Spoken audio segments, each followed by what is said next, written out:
Hello and welcome to this section of the MATLAB tutor. Here in this section we're going to begin to use matrices, which are absolutely essential to MATLAB. In fact, MATLAB stands for Matrix Laboratory. So as you've probably noticed so far, MATLAB is really centered around entering things. We were doing it last section in terms of vectors, and I hinted more than once that really a vector is just a matrix with one row. And so here we're going to expand that and do some of the same operations but with full-blown matrices. So in MATLAB, matrices really take center stage because ultimately you can store all of your data in a matrix and then use the built-in operations that MATLAB provides to operate on that data. And so you can operate and work with really large data sets at any one time and do it all at once. So before we actually jump into matrices, I'm going to do a quick 5-minute recap because it's a direct extension of kind of what we've done before. If I create a vector called, let me just call it test vector, right? We did this in the last several sections. How would I do that? I just type the name in and set it equal to, and I open a bracket, and I said, okay, I can set this vector equal to 1, -2, space 4, space 5, space -1, or something like this. This vector has 5 elements. You put spaces between the elements and you enclose them in these brackets. And if I hit enter, then the variable test vector is created and it echoes it back to me, and here it is. So I can use test vector in calculations or whatever I'm doing. We've done all that stuff before with vectors. And if I want to extract a single element from this vector, then I just type the name in, open a parenthesis, and just ask it for what element I want. So let's say element number 2 and close the parentheses off. When I hit enter, it takes the second element out of the vector and puts it back onto the screen for me. Let me bring that last guy up. If I want to instead extract a range of elements, let's say I want to extract this element, and this element, so then I would put 2:4. And what this colon means is it's going to extract elements of test vector elements 2 through 4. So element 2, element 3, and element 4. So this is element 2, this is element 3, this is element 4. So when I hit enter, basically I get a subvector back. I get a new vector that's kind of formed from the original vector, and it comes back in terms of a vector. You can see it's spaced out and listed just as a vector there. So I can extract elements from vectors, and I can extract ranges of elements, subsets of the vector, so to speak.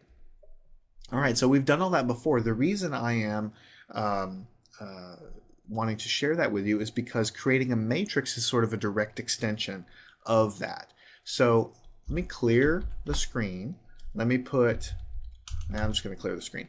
So instead of typing a vector in the way we just did, if you want to do a matrix, I'm going to name this guy test matrix, and I'm going to set it equal to, you open a bracket just as you always do, and if you do something like 1, 2, 3, 4, if you just closed it off like that, then that would be a vector, just as we just created a minute ago. But instead of closing it off, I'm going to put a semicolon.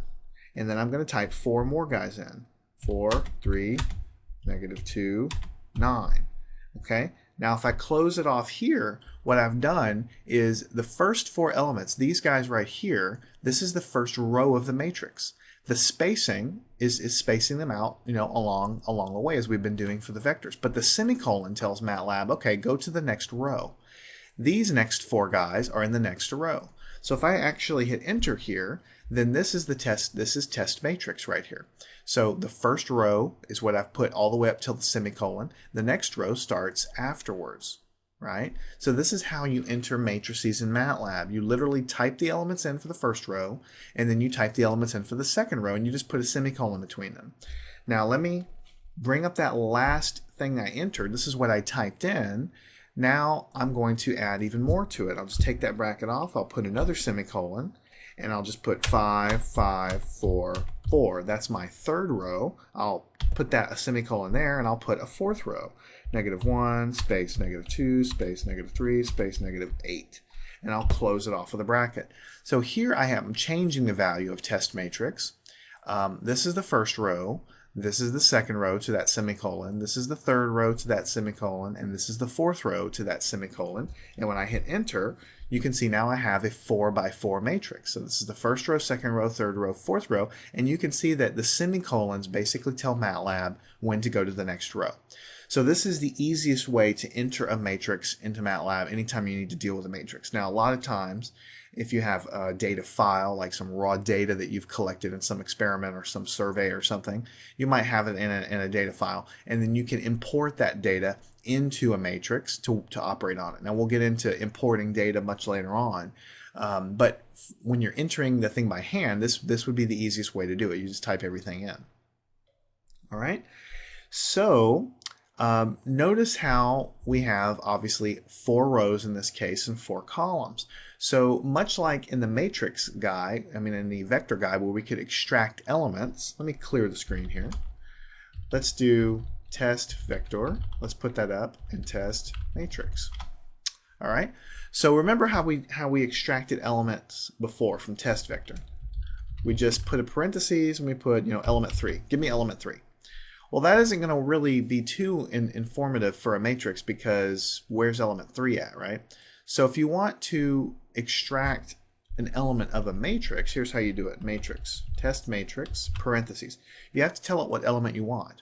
So let's say I want this one here, right? This number 3 here. This is in row number 2, column number 2, right? So I put 2, 2, like this. It always goes in MATLAB row, comma, column. So it's row, column. So row 2, column 2, hit enter, and this number 3 is what was passed back.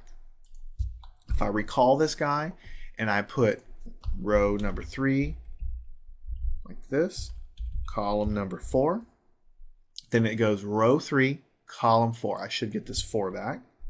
Let's see what I get. And I do get the 4 back. If I could do row 4, column 1, then this is going to be row 4, column 1 should be a -1. And that's what I get back, -1. So a lot of times when you're dealing with matrices like this, you might import some data, put it in a few matrices, do all kinds of analysis and manipulations of that data, and then you might want to extract specific pieces of data to display, to yourself. And so then this is how you would reach into that matrix. You can kind of think of this as a window. You reach into that matrix and you grab whatever element that you want. Now let me clear the screen. Test vector. Let me just show you. That's test vector. I don't want to put that. Let me clear the screen. Test matrix. This is the matrix.